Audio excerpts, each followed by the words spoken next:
I'm a patron of a euthanasia society. We're the extreme wing, patron Harold Shipman. We're called the Assisted Suicide Trust. And what we do is we nominate people in the community who we think it would be in everyone's interest to accept that one-way ticket to Geneva. You know, I can point out places along the way. We're in Upper Berkeley Street. So I was just having a conversation about the cheeky girls. Well, that's it. That was it. I don't know why. I didn't mean to bring up the cheeky. Other than I'd never had a conversation about them before. Yeah. Well, one of them went out with Lembit open. Well, exactly. But now they've split up. You see, they're on the way out, and we were debating whether we could book the cheeky girls for sort of, £200. You probably could now. Yeah. I don't know. Are the cheeky girls available for £400? I think they were prepared to go up to. Wow. Well, I'd do it for 400. So yeah, but you fall down in a number of areas if we're looking for cheeky girls. Is that Tony Blair's house back there? And he's got 4 armed police. Can I go back there? I want to have a look. Oh, yeah, we'll go back. Okay. But because they're very nice, and every time I walk past, because I walk this way quite often to go in and do voiceovers. The coppers are Red Dwarfies, yeah, Red Dwarfs and Scrappy. Oh, really? And they go, "All right, Robert." And there's this huge man with a massive, loaded machine gun. It's not a prop. It's a real one. Ooh, let's go and have a look at it. Yeah, I don't believe you. Right, let's see. We're going to go up there. You claim your mates with Tony Blair's coppers. It's really embarrassing because they're going to be now. The shift that's on now will be the ones that. Yeah, they'll tell me, Arthur, who's that bloke's driving you? I don't watch television, so I listen to Arthur on the radio. Fuck off then. Gosh, so Tony Blair lives on this road? No, he lives in the square there, which is you've got to keep that secret. It's probably a state secret, so. They won't tell you. To be honest, if you know, Robert, it's not going to be that hard for them to find out. It's been in the papers. I don't think it's that secret. So they've got an here in Birmingham. Yeah, I was driving around central Birmingham near Tony Blair's house. But there's an entrance to there. You see the 2 cops there, and that's the entrance to the place at the back. Yeah. Well, hang on. Do you know those 2? I don't know them. But, the taller one of those 2. He said hello. What a funny job standing there. Yeah, and then there's 2 out here. We'll have to go around the square.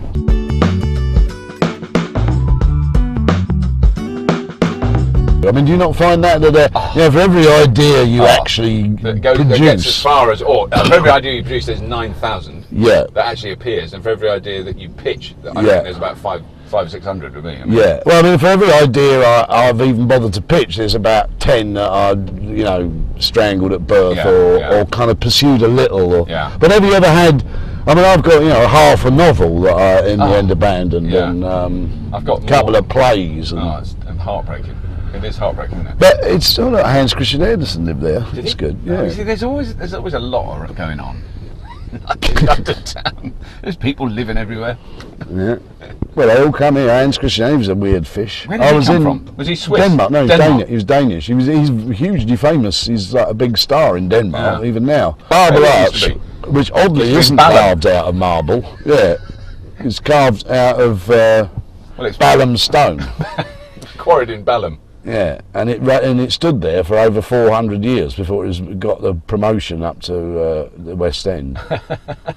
Because of course further down you've got the Duke of Wellington's house, famously number 1 London was his address. Quite a good address. It's a good address, isn't it? Yeah. Not a very big place either. When you think of stately homes, it's not that. Apsley House. It's quite big. I mean, if that's your idea of a small gaff. It's not as big as my place. We'll have a look at it if you like. It is quite big. It's quite big, but it's not like... There's a massive bust of Napoleon in there, I think, because they were... related. They usually are, those people. Well, they both had sex with the same woman, apparently. Oh, did they? Yeah, and apparently our boy did better. Did he? Well, yeah, Napoleon wasn't wasn't known for being a lover. I mean, he couldn't even be bothered to do Josephine the night before the battle. Pass the soir. Josephine. I mean, I think he might have been pass the soir every night for Josephine. That's why the Duke of Wellington stepped in. Is that true? Did the Duke of Wellington sleep with her? No, not Josephine. It was some other woman. Right. Who are your enemies, Robert? Then who do you know who, like, if you said, "Oh yeah, we'll get Robert Llewellyn," like, no, I'm not having him. Oh, I think the problem is I don't know, but there's lots of them. Well, how do you know there are any? Because I never get it. Well, that might not be the only reason. There's because I'm shit. Well, they go. The thing that really worries me is, he's quite a nice bloke, but he's shit. Yeah, we don't want it. There used to be. I remember an American once telling me about an act, and he said, "Oh yeah, they're a nang. He's a nang." I said, "Well, what's that?" No act, nice guy. A nang. No act, nice guy. Oh, that's quite cutting, isn't it? Yeah. That was really the best description of my stand-up comedy career. Yeah, you never really did stand up Well, much. I kind of tried a bit. I mean, Addison Creswell said the best thing ever. He said, "I've never seen anyone entertain an audience for half an hour on charm alone." I had no fucking material, and what material I had, I couldn't remember. Yeah, that doesn't help.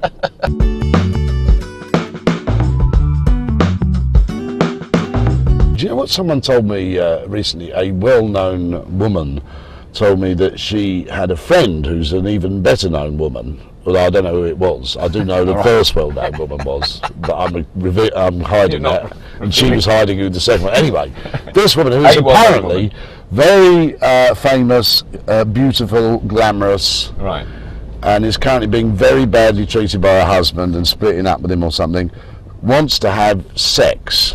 It feels sexually frustrated, right, and asked her, the well-known woman who is known to me, if she knew any men who would be prepared to go just and have sex in a hotel room with this extremely famous, beautiful, glamorous woman. You know, and imagine how many men there would be. Millions, potentially, but then they'd all... Well, I think that's why she asked my well-known friend, because she would set her up with someone who would be presumably reliable, discreet, and could pass muster. Yeah. Reading, I don't know if it was true, but hearing about this survey where they'd sent out an attractive young woman and an attractive young man of similar attractiveness and ages out into the street to randomly ask 100. She asked 100 men, "Would you like to come and sleep with me now?" Right. And he asked 100 women the same question. And the results were, I mean, fairly predictable, but the extremity was quite unpredictable. That 100 women said no to the man, and all 100, including aged old totterers and all the 100 blokes said yes. Oh, I don't know. That is heartbreaking. That is heartbreaking. You know, the theory of numerous women who've known me well is, you know, you're really gay, and Judy Missis said you'll come out when you're 50. Well, I've made it well past that, and I still haven't. You know, because I like gay men, but I don't want to do anything with them. Actually, that'd be good. Arthur Smith and Robert Llewellyn have set up a love nest. I don't get it. I don't think anyone would give a shit, unfortunately. He wouldn't make any sort of magazine. The oldie, maybe. Yeah, yes. Even then, it would only be a little snippet on the back page. Yeah.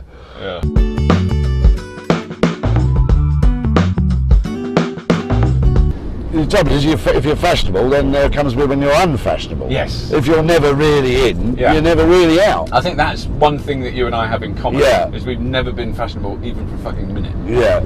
And which is I think a huge advantage. Well, yeah, slightly fashionable for a little bit, and then slightly unfashionable for another little bit. Yeah, but I mean, the point is, you're never. I mean, you look at someone like Robbie Williams, say. Yeah.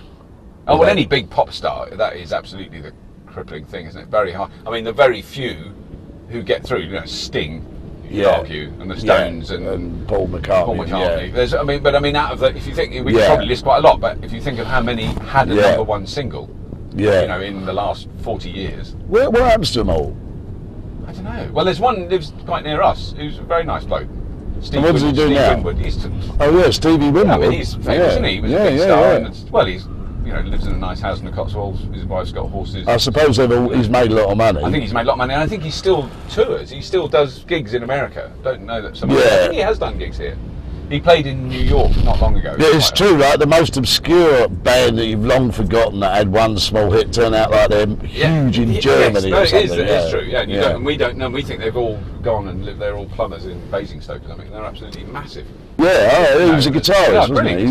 He was one of those greatest guitarists in the world that there are many of which. And then, I heard about him through my son, because my son knew his son, Yeah. And he said, I can't remember his kid's name now, but he said, so and so's dad really he's just amazing on the guitar, like he was a bank manager and he does this for a hobby. Yeah. And I went, what's his name? Steve Winwood. Oh yeah, I've heard him. It was very, but he had no idea. So sweet. He just saw this guy pick up a guitar and go, Yeah. And he was learning the guitar at the time, and so he had a lesson. He was very privileged. Well, yeah, a lesson from Stevie Winwood. Yeah. I mean, he was the man at one time in Westminster Abbey. We're at Westminster Abbey now. Marvellous place. Who got married there? No, they buried. No, it was Princess Di. Wasn't it? She got married. Was it there? Yeah. She had her funeral in there. Was it there? Yeah. You see, I'm one of the few people who didn't watch the funeral. I don't think I did particularly. I certainly didn't watch the wedding. I was on a bike ride in Kent. We turned the TV to the wall. Yeah. We were such Republicans. Well, there was a whole lot of people went off to France for the day, isn't it? I was really envious. I didn't know that happened until it was too late. But funny enough, when she died, I was doing. I happened to be at the time. In fact, the day of the funeral, I think I was in Italy, doing some radio thing, but it was peculiar because I thought, thank goodness I'm in Italy, away from all that, because it did never stop for a week, did it?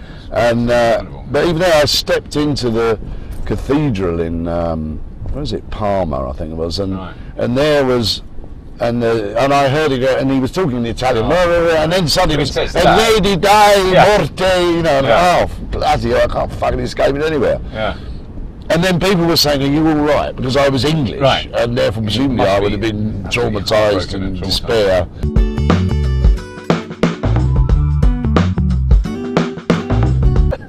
Is that right? Have you never been drunk then? I have. That's probably why you stopped there. It just made me so ill. You know, and I just thought it was a shit drug.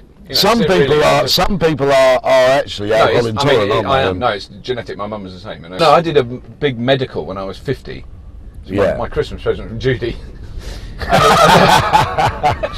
And when he did my blood test, he had everything done, and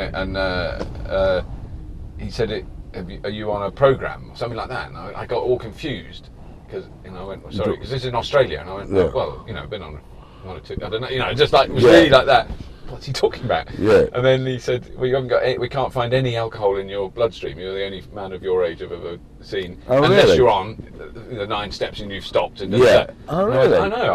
I've never really drunk very much, And he went, "Oh, well, you should try." He said, the doctor's prescribed you. He said, "Try and drink literally a small glass of red wine every day. It's not going to do you any harm." And there's more as a medicinal thing. And he said there's more evidence to say it will do you a bit of good than any harm. It definitely won't do you any harm. We all know that, and it may or may not do you some good. It's quite good for your heart. It thins. Well, it's like lows blood pressure, all those. I'm reminded that I think as regards the what's the cancer all old blokes get? Prostate. Yes. Yeah. I think it was that. Well, anyway, there was some where you are advised to masturbate. You've got to. Now, I did talk to him about that. Yeah, you've got to come sometime. So, I mean, it's quite good though. You went to the doctor and he told you drink wine and masturbate. I mean, this is the result. I'd have to time it right. I'd have to masturbate, then have the red wine. Because I've had the red wine first. I probably could. You wouldn't have it. Yeah. Well, it's a tough regime you're on. Arthur Swift, ladies and gentlemen. A man goes to the doctor for his annual checkup. The doctor says, "Well, I'm afraid you're going to have to stop wanking." And the bloke goes, "Oh no, why?" And the doctor says, "Well, I'm trying to examine you." Good night. Now the finger.